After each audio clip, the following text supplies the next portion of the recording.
Marguerite Kellen was 68 years old and blind in both eyes when she handed a cashier's check for $150 to a county clerk in Harlan, Kentucky, and became the legal owner of a stone windmill that had not turned since 1973.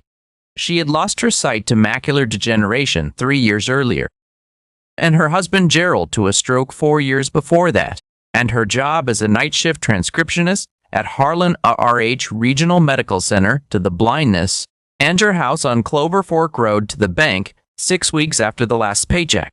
The afternoon she signed the deed.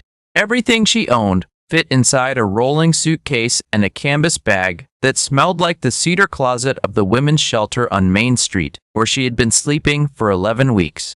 The canvas bag held Gerald's shaving kit, which she kept not for the razor or the brush, but because when she unzipped it and held it close, she could still catch something faintly like him.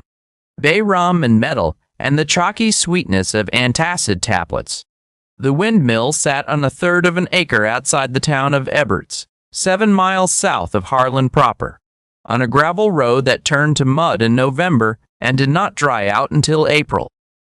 The listing had been posted for 9 months on a county tax lien auction site. Nobody wanted it. The tower was cracked down one side where a poplar had fallen against it during an ice storm in 2019. The cap and sails were gone entirely. What remained was a limestone cylinder, roughly 22 feet tall and 14 feet across, roofless, with a rusted iron door that hung from a single hinge, and a floor covered in shattered slate, bird droppings, and the desiccated husks of black rat snakes that had curled up and died in corners. Marguerite's caseworker at the shelter, a young man named Terrence who had a stutter and wore the same brown corduroy jacket every day regardless of weather, had found the listing while helping her search for anything at all, that she could afford to live in. He had read the listing aloud to her twice, stumbling on the word derelict. She had asked him to describe the photograph. He said it looked like a castle that God had stepped on. She bought it anyway. The morning she arrived, Terrence drove her in his Nissan Sentra with the cracked windshield and the passenger seat that would not recline. She felt the car slow, felt gravel turn to ruts, felt the tires sink into soft ground. He cut the engine, and she heard wind, real wind, not the filtered sound of it through shelter windows, but the open sound of it moving across a hillside with nothing to stop it. She heard crows. She heard a creek somewhere below, running fast after 3 days of rain. Terrence guided her hand to the iron door, and she felt the rust flake off under her fingertips like scabs. The hinge groaned when he pulled it open. She stepped inside, and the air changed immediately. It was cooler by 10 degrees. It smelled like damp limestone, like well water, like the inside of a cave she had visited as a girl in Carter County. Under that, something else, machine grease, very old, and flour. She was certain of it. The faintest ghost of milled flour trapped in the pores of the stone for 50 years. The floor crunched under her shoes. Terrence described what he saw. Broken slate tiles. A wooden staircase along the curved wall, the bottom 4 steps rotted away, but the rest possibly intact. A stone platform at the center, roughly waist-high, with a channel cut around its rim. On the platform sat 2 massive millstones, the runner stone resting on the bedstone at an angle, as if someone had tried to pry them apart and given up. Marguerite asked Terrence to guide her to the stones. She put her hands on the runner stone and felt its weight, its coldness, the grooves cut in concentric circles across its grinding face. Her fingers traced the furrows. They were not random. They followed a pattern, a deliberate spiral that tightened toward the center. And at the center, where the stone should have been smooth around the eye, the hole where grain once fed through, she felt something else. Letters. Carved into the stone, small and precise, in a ring around the opening. She could not read them with her fingers. The carving was too shallow, too fine. She asked Terrence to look. He was quiet for a long time. Then he said in his slow way, with the stutter catching on the first word, "Ma'am, it's a poem or something. It goes all the way around. Real small. Somebody carved this with a chisel." He read it aloud, turning his body around the stone to follow the words. I, Gerald Andrew Kellen, take thee, Marguerite Elise Pruitt, to be my wedded wife, to have and to hold, from this day forward, for better, for worse, for richer, for poorer, in sickness and in health, to love and to cherish, until death do us part. Marguerite did not move. She did not cry. She stood with both hands flat on the grinding stone and felt the vibration of Terence's voice through the limestone. And she breathed in the smell of ancient flower, and she said nothing for so long that Terence asked if she was all right. She said, "Read the other one." Terence moved to the bedstone, the lower stone, the one that never moved. He crouched and angled his phone flashlight across the surface. Around its eye, the same careful letters. I, Marguerite Elise Pruitt, take thee, Gerald Andrew Kellen, to be my wedded husband, to have and to hold, from this day forward. He read the whole thing. When he finished, Marguerite sat down on the broken slate floor and pulled her knees up to her chest. She was not crying. She was listening to the wind move through the open top of the tower, the way it circled inside the stone cylinder and made a sound like breathing. Gerald had worked at this mill.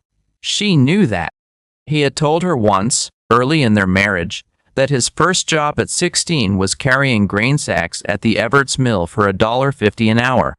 He'd never mentioned it again. She had never asked. There were 41 years of marriage between them, and whole continents of Gerald she had never explored. And now he was dead, and his vows were carved into a millstone in a building she had bought for the price of a pair of good shoes. And she had not known. She did not know when he had carved them.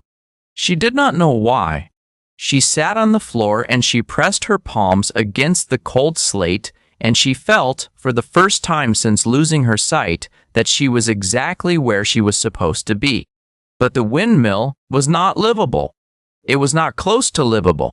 It had no roof, no floor worth standing on, no plumbing, no electricity, no windows. The walls were sound, but the mortar between the limestone blocks had crumbled in places, and on the north side, where the poplar had struck, there was a crack wide enough to slide a hand through. Rain came in. Wind came in. In December, snow would come in, and the temperature inside would drop below freezing. And Marguerite Kellen would die in her sleep on a stone floor next to her husband's carved vows if someone did not help her. Nobody helped her, not at first. Her daughter, Christine, lived 40 minutes away in Middlesbrough and worked as a dental hygienist. When Marguerite called from Terence's phone and told Christine about the windmill, Christine was quiet for 8 seconds. Marguerite counted.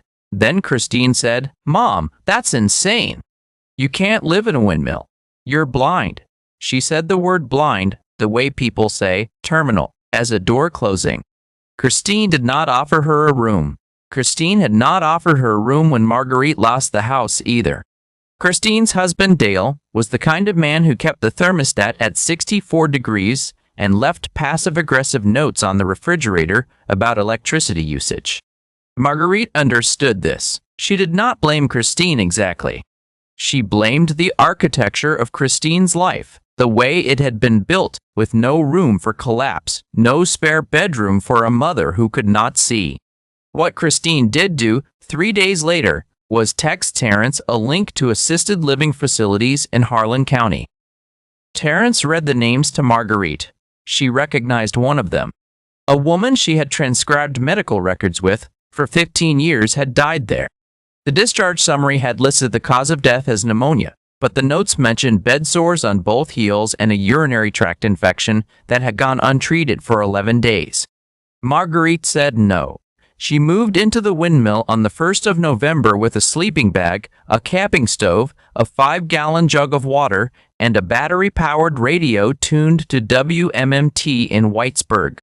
She slept on the stone platform beside the millstones because it was the only surface that was level and dry. She zipped the sleeping bag around her and listened to the wind make its breathing sound through the tower. And she put one hand on the runner stone where Gerald's vows were, and she slept better than she had in the shelter. The first week was the hardest. She learned the interior by touch. 14 steps from the door to the platform. 7 steps from the platform to the staircase. The walls were her map. She found a niche in the stone at shoulder height on the south side, probably where the miller had kept tools. She stored her water jug there. She found a wooden beam embedded in the wall at knee height on the west side and hung her canvas bag from a nail that was still driven into it. She could not fix the crack in the north wall. She stuffed it with rags and plastic sheeting that Terence brought. She could not repair the staircase. She did not try.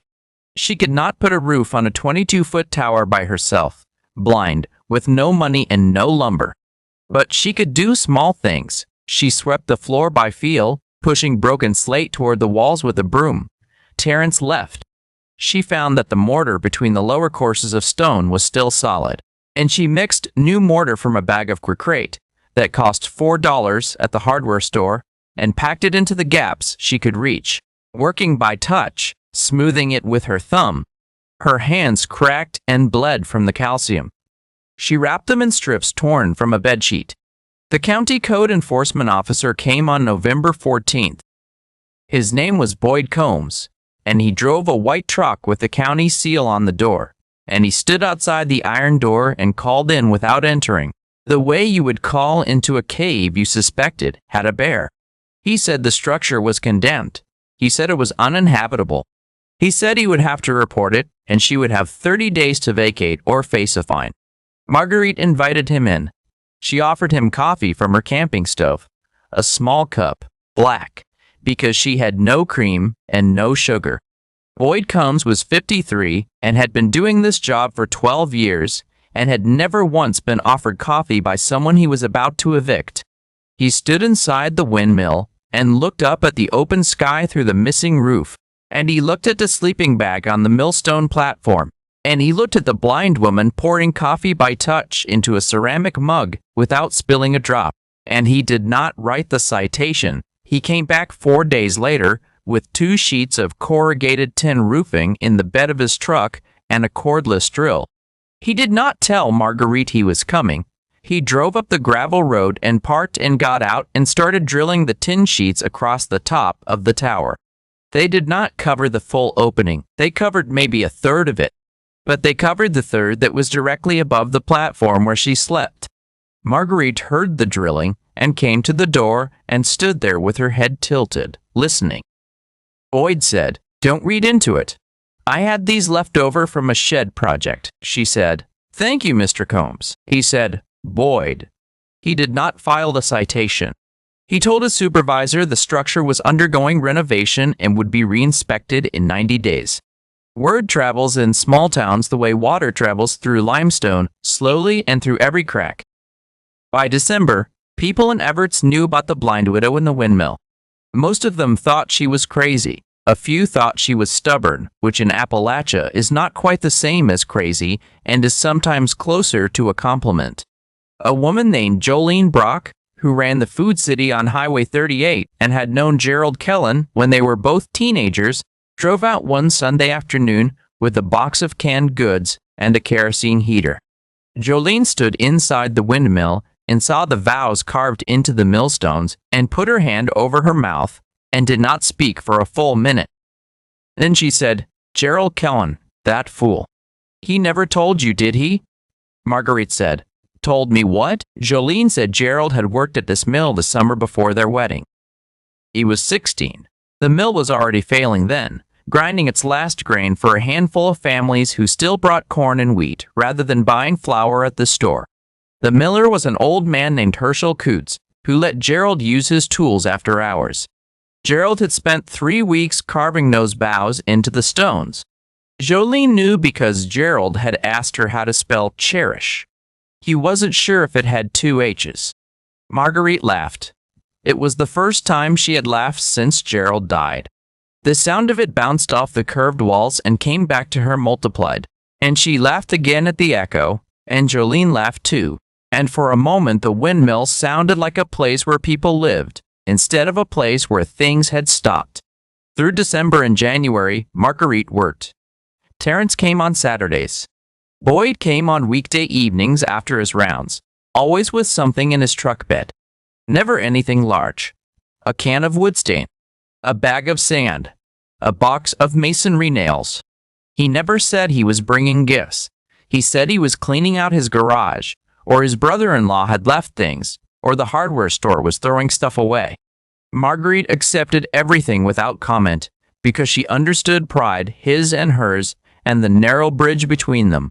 She could not see what she was building, but she could feel it. She repointed the mortar in every joint she could reach, working her fingers into the gaps and smoothing the wet mix until it was flush with the stone. She sanded the surviving stair treads by hand, starting at the 5th step and working up.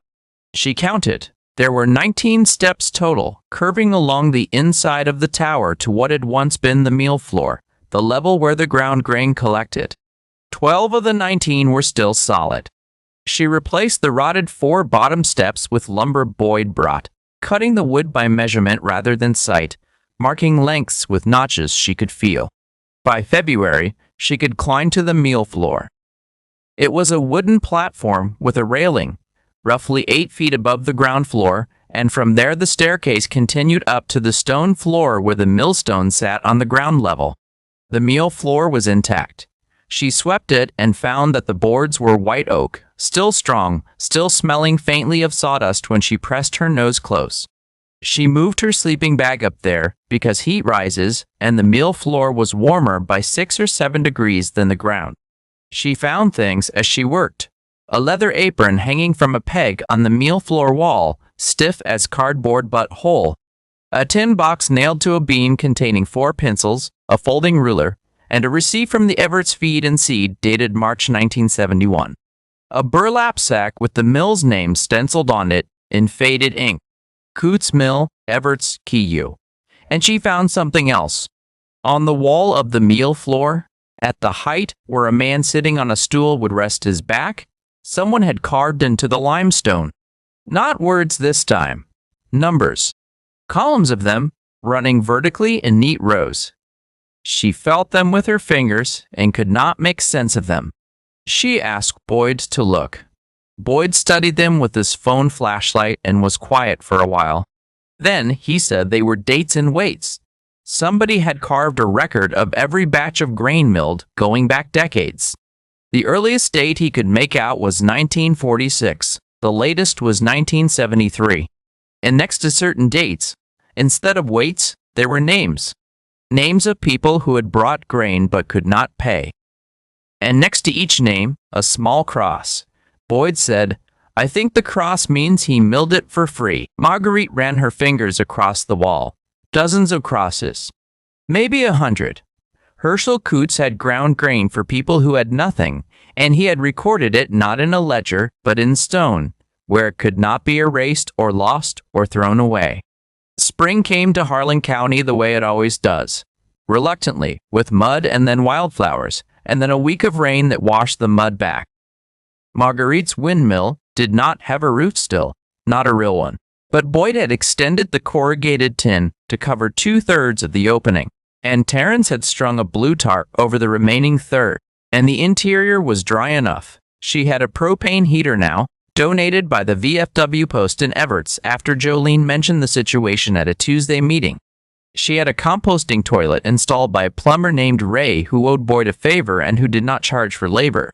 She had a rain barrel connected to a gutter that Boyd had fashioned from a split PVC pipe. She did not have electricity. She did not need it. She could not see light. She listened to her battery radio, and she felt her way through her home, and she ground dried corn in a hand mill she had bought for $12 at a flea market. And the sound of the grinding reminded her of the sound the big stones must have made when they turned, and she wondered if Gerald had stood in this exact spot and listened to that exact sound the summer he was 16 and in love and learning how to spell cherish. Christine came in April. She had not visited all winter. She had not called in 7 weeks. She drove up the gravel road in Dale's Chevy Tahoe and parked and sat in the car for 4 minutes before getting out. Marguerite heard the engine idle and then stop. She heard the car door.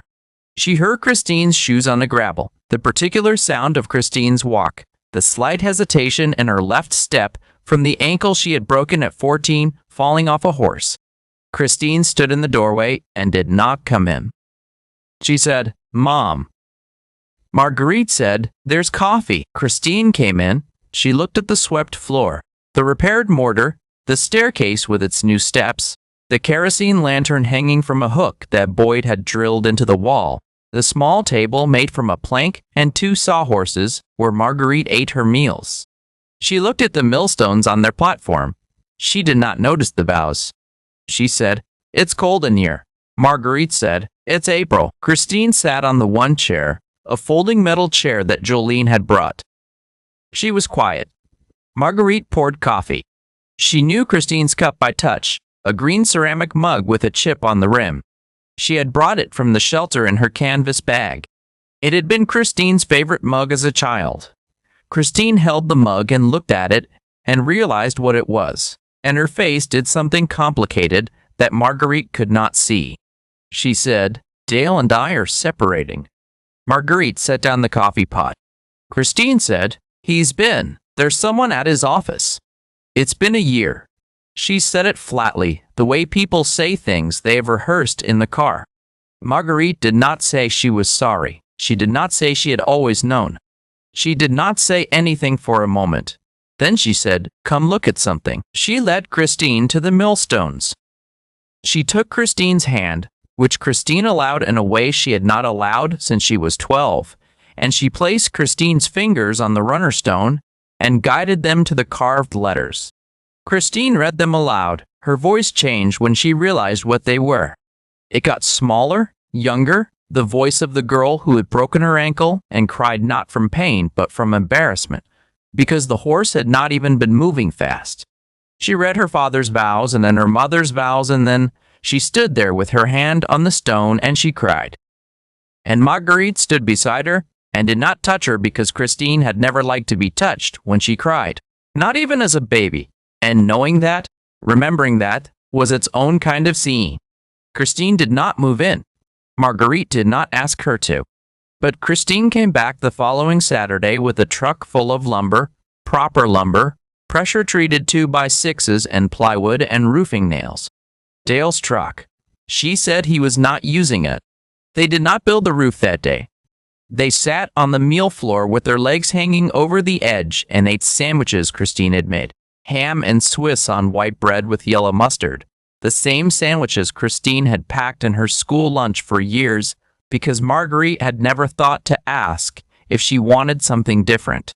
Marguerite thought about that. She thought about all the things she had not asked. The roof went up in May.